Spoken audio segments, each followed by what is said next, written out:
Hi everyone, thanks so much for tuning in. This is Kathy, and a couple of things about these two cards that I'm sharing today.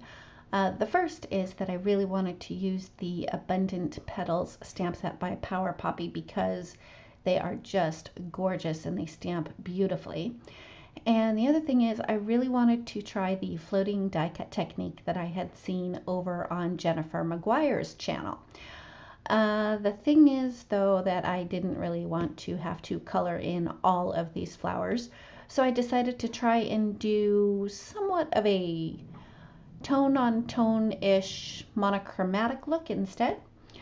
So what I did was I put a piece of Peach Bellini cardstock from My Favorite Things into my stamp platform and arranged the flowers, and then I stamped them in Coral Crush ink, which is also from My Favorite Things. And I did stamp them a couple of times. And once I had all of the stamping done, I ran them all through my die cut machine. And I had plenty of pieces to work with. Once everything was stamped and die cut, I arranged the die cut pieces onto another panel of Peach Bellini cardstock. And once I was happy with the arrangement, I grabbed my press and seal and placed that over the top of all of those die cut images. I made sure to press really well to make sure that the images would actually stick to the press and seal, and clearly, as you can see, I had like way too much press and seal, so I just end up cutting off the excess. And I did peel off that piece of Peach Bellini cardstock in the background because when I go to run it through my die cut machine in the shape of an oval, I didn't want to cut through the Peach Bellini cardstock. My initial idea was to have the background behind all of the floating die cuts be the Peach Bellini, but I ended up changing my mind, which you'll see later. And that is why you see me change it over to a piece of ivory-ish colored cardstock.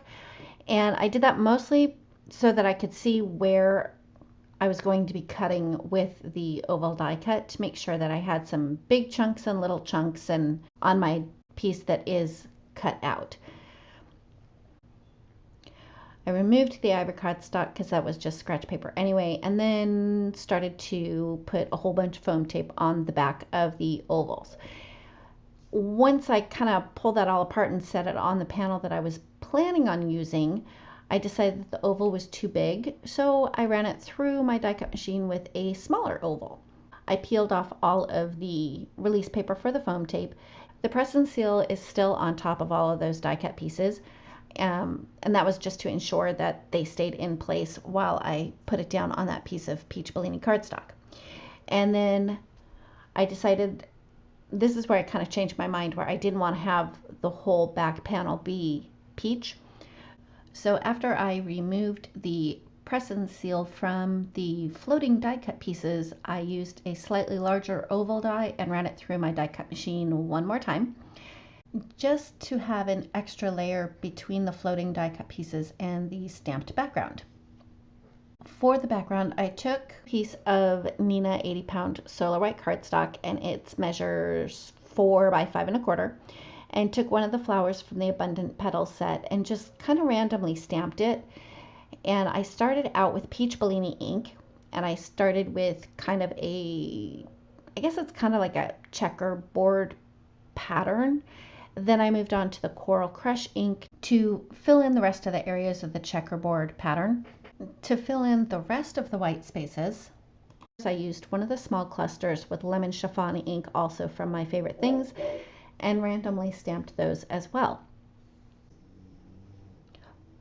After I was done stamping the background, it was pretty much just time to put that card together. So I took a piece of Peach Bellini cardstock and cut it down to about 4 1/8 by 5 3/8 so that it would have like a tiny little border around the stamped background.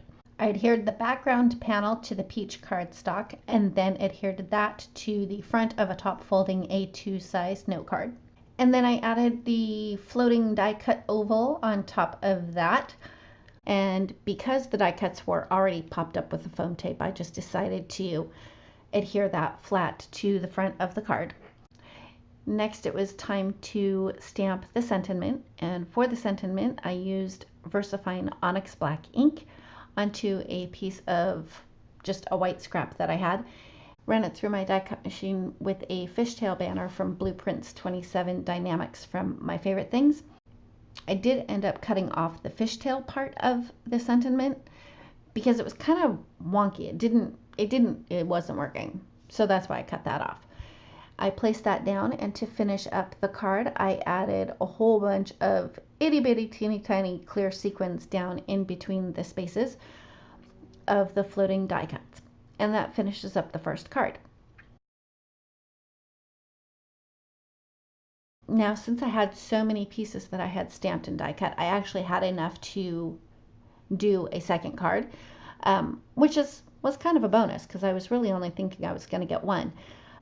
So for the second card, I did the same thing. I arranged the pieces onto a piece of cardstock, covered it with the press and seal, and ran it through my die cut machine with a rectangle die. Then I separated the white piece from the floating die cuts and coated it up with a whole bunch of foam tape. I thought that I was going to adhere the floating die cuts on top of that white rectangle, but then it kind of dawned on me that since I was going to be using a white card base, there was no point in putting it on the white rectangle. But I did want to have the floating die cuts stand out a little bit. So to do that, I created a frame using 2 stitched rectangle dies, and that was cut from Coral Crush cardstock. Next, I stamped the sentiment using VersaFine Onyx Black ink onto a piece of white scrap, and I used the same fishtail die to cut this one out as well. One thing that I did notice when I was taking the press and seal off of the stamped images for this particular card, some of the cardstock lifted. I'm not sure if I pressed too hard and it was just stuck that well, but the quick and easy fix for that was my little sentiment strip is going to cover up that error. To finish up the card, I did kind of use my fingernail as a measurement just so I would know how much to cut off of the excess sentiment banner. Then I adhered the Coral Crush frame directly onto the card front and removed all of that foam tape release paper and put my floating die cuts in the center of the coral frame. Once I have them in place, I use my scissors to peel off the press and seal, and I kind of play with the positioning of the sentiment strip. And when I decide where that's going to go, I adhere it flat with a tape runner. And the final step to finish it up is to add a bunch of clear sequins, again down in between the spaces of the floating die cuts, and that finishes up my second card. Thanks so much for tuning in. If you like this video, please give it a thumbs up. If you've not yet subscribed, I'd love it if you would, and we'll see you next time.